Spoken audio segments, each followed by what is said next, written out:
26 जानेवारी प्रजासत्ताक दिवस।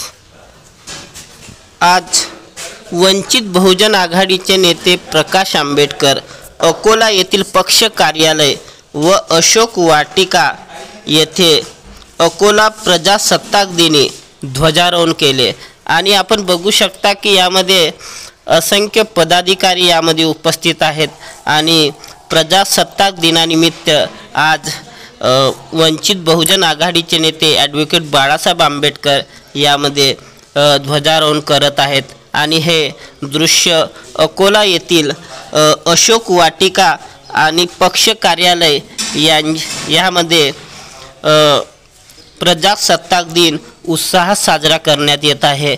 आपण बघू शकता की यामध्ये असंख्य पदाधिकारी यामध्ये उपस्थित आहेत आणि अकोल्यातील यामध्ये सर्व तरुण वर्ग पण यामध्ये उपस्थित आहे आणि 26 जानेवारी हा देशाचा दिवस आहे।